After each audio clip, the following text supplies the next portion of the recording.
The most agonizing moment for Ford is the fact that he legitimately hands the rights to him over to Beats in order to pay off his debt.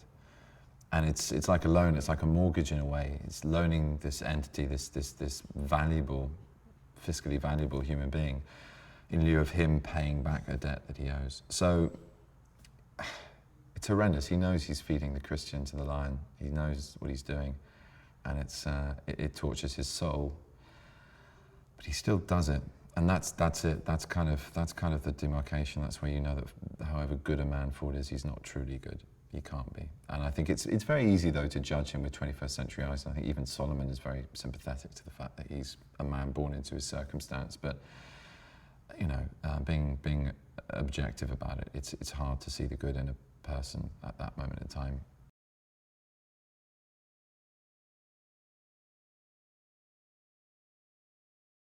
Solomon is a free man from upstate New York who, through the devices of a couple of gentlemen, is led into an insecure position. Basically, he's tricked into believing that his services as a violin player could be helpful for a circus.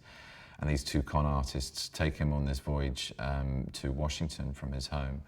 And at that point, with the the first president, I think, to die in office, his funeral cavalcade and the whole town is turned over to that. So the fact that Solomon's being promised money and that all this sort of pageantry is happening around him kind of, I don't know, I think it must distract him from the two con artists' ploy, which is basically to get him enslaved. And they do that by drugging his drink. He feels groggy, goes to bed and wakes up one morning a slave in a pen underneath a house in Washington.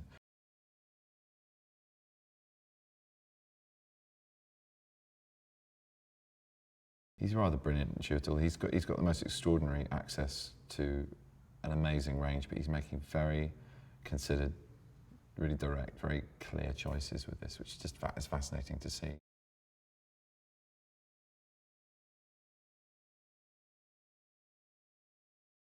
Steve's a wonderful director to work for. He's very clear. He has, I mean, his visual aesthetic, what you enjoy in an audience, you enjoy as an actor as well, because there's a real purity of purpose between the performance space and the camera. It's kept very simple.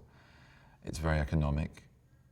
And you know what your parameters are, which is a wonderful thing.